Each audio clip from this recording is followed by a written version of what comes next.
It's a very strange experience taking over as High Sheriff, because no matter how you prepare, you simply have no idea what you are plunging into. But now that I'm at the end of my time in post, it's no exaggeration to say it has been the most revelationary year of my life. Judging by the number of people who asked during the year what a High Sheriff does, it's clear the role remains one of the best kept secrets in Suffolk, despite being in place since Saxon times. Perhaps the uniform makes the position seem antiquated, although the highlight of the year was when a pupil at Place Farm Primary School in Haverhill asked what it was like to be a real pirate. The position of High Sheriff is voluntary and has no executive powers. And maybe because of that, people feel free to talk openly about what they do and the problems they confront, which helped me enormously in learning what really goes on in the county. The role is split between the criminal justice system, reflecting the fact the High Sheriff is the Queen's representative for law and order in the county, and social justice, understanding the problems that confront our communities and supporting the voluntary sector in their valiant work to help those in need. I set myself 3 objectives for the year. First, to shine a light on all the positives of my local town, Haverhill, where a lot of good things are happening, but where the community lacks confidence in its identity as part of Suffolk. Secondly, to encourage more volunteering, particularly amongst the young. In Suffolk, only 25% of our young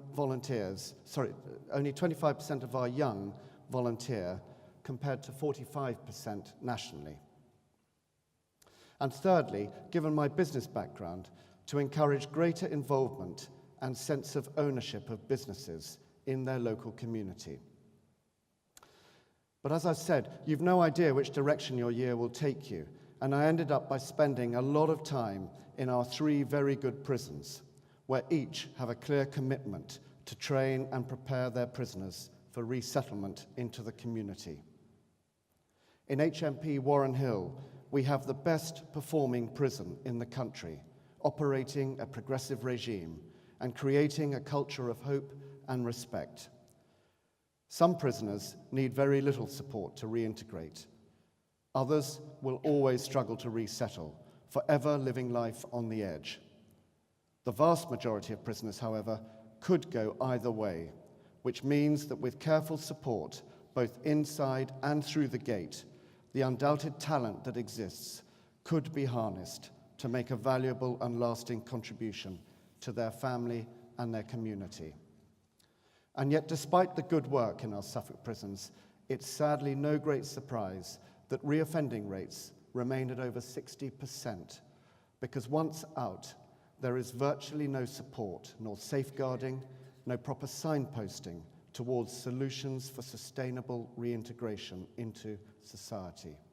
HMP Norwich houses the largest population of Suffolk residents, and on release, they receive a rucksack, £40, and a sleeping bag. What an abject admission the resettlement system is failing. And this is resulting in personal tragedy on a multiple scale, continued disruption in the community, and a complete waste of taxpayers' money. I therefore added a 4th objective to my year, to establish rehabilitation projects for our Suffolk prisons, and I'm pleased that one is now underway at Warren Hill, involving locally recruited mentors to support prisoners in preparing for release, and to see them through the gate with mentoring for a further 6 months back in the community, supported by employment charities and other agencies. While at Hollesley Bay, we're about to begin a project to provide farm-based employment to groups of prisoners on day release. These are small steps, but with the potential to be rolled out. So if anyone is interested in supporting, particularly with mentoring, please do let me know, as we need to recruit more. The rehabilitation of prisoners into our communities is where the criminal justice system most painfully collides with social justice and the territory in which you, the voluntary sector, operates. During my year, I have visited well over 100 charities, community groups, and social enterprise companies, and all I can say is that we in Suffolk are incredibly lucky to have such an extraordinary array of volunteers and organizations who in their own unheralded way just get on with making a fundamental difference to so many people's lives. I have been utterly blown away by many of the issues you deal with, and I've lost count of the number of times I've had to sit in the car for 10 minutes after meeting a charity to get my head round some of the things going on right in front of us in our community, but also the inspired interventions you make to help reclaim lives or alleviate unresolvable problems. Spending time with Fresh Start New Beginnings, Friends of the Ferns, the Waveney Domestic Abuse Forum, the Berry Drop-In, the Porch Project, Survivors in Transition, REACH, YMCA, and Suffolk Refugee Support, and many, many others, has been jaw-dropping in understanding the appallingly unfair hands dealt to so many, but also the quite extraordinary humanity and compassion with which vital support is administered. The incredible resilience and selflessness giving of the voluntary sector really has enhanced my faith in humanity.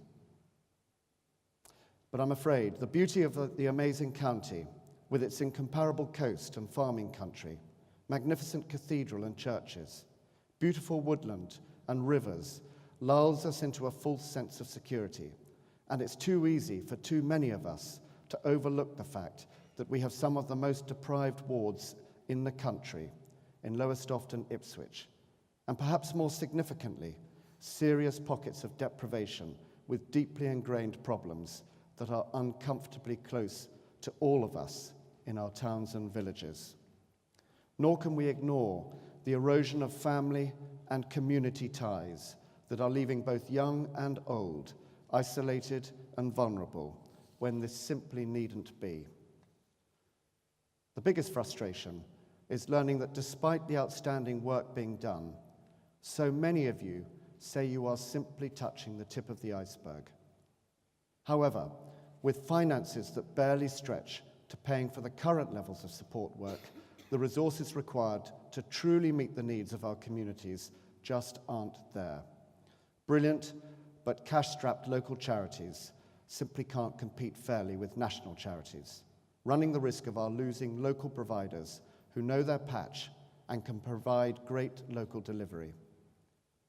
Rather gloomily, this leads to the worrying conclusion that the current model is not working and that change is needed. On a more positive note, I think there are three big opportunities that can change the landscape for the voluntary sector in Suffolk. First, we need our communities to take ownership of their destiny much, much more, rather than having solutions imposed on them from outside. For that to happen, communities themselves need to become more engaged, to feel it's worth their while standing up and being counted.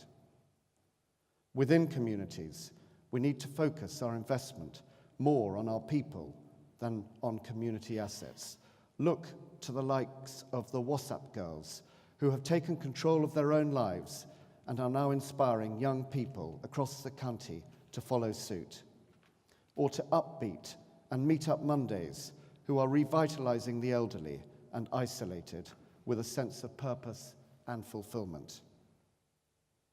Why doesn't every town or parish council have community well-being as the number one item on their agenda, rather than precepts and planning permissions, so that more elderly and vulnerable can remain within the community as they wish, rather than being kept unnecessarily in hospital?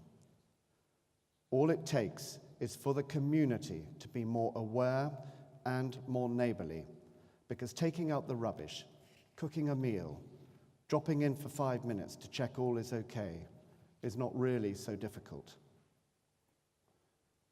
And we really have to find a way to engage with the majority of Suffolk residents who are fortunate to be able to enjoy all that's good about our beautiful county without worrying about the pressing needs around them. I have no doubt that if there was greater awareness of the relentless misery of homelessness, addiction, indebtedness, domestic abuse, child sex abuse, and mental health afflicting a significant and growing minority in our county, they would be shocked into action and empathy. We need to find a way to issue an effective call to arms that will galvanize the wider community to engage. As we know, 80% of Suffolk giving goes out of the county to national charities, but just think how much more could be done if giving was split more evenly between national and local causes. Secondly, partnership. Partnership has been talked about forever, but only now are we starting to see examples of the vision, ambition, and leadership needed to make it really work. Real partnership between local charities to share knowledge and resource, between national and local charities, so the financial muscle of the nationals works in tandem with effective local delivery on an equitable basis. Proper partnership between the public sector and the voluntary sector, such as the early intervention work now being undertaken by charities in Suffolk, funded by our clinical commissioning groups. Genuine partnership between private sector and the voluntary sector, whereby business resources are brought to bear to enable more effective local delivery by charities. Not vanity projects that just look good, but real support with measurable outcomes for a lasting difference. Sustainable solutions, not sticking plasters. Partnership can only work when there is genuine trust and joint responsibility, but finding the right partner is difficult. And one of the great things about our extraordinary Suffolk Community Foundation is that with their unrivaled knowledge of the issues confronting our county and of those who are delivering the solutions, we have the perfect brokers for bringing people and ideas together, launching campaigns such as Surviving Winter, and forging partnerships across the public, private, and voluntary sectors. This year, the Foundation reached the fantastic milestone of £40 million raised for Suffolk causes. But again, think how much more could be done with more money remaining in the county. The third and final opportunity I see is an increased understanding and awareness of the benefits of reciprocity. The power of giving back cannot be understated. Just ask any of the volunteers who came to charities for help themselves and now use their personal experience to play a central role in supporting others who were like them. Or ask the best of our business community, not least our admirable hosts and sponsors this evening, about their employees' sense of engagement and productivity from working for an organization with a greater sense of purpose than profit.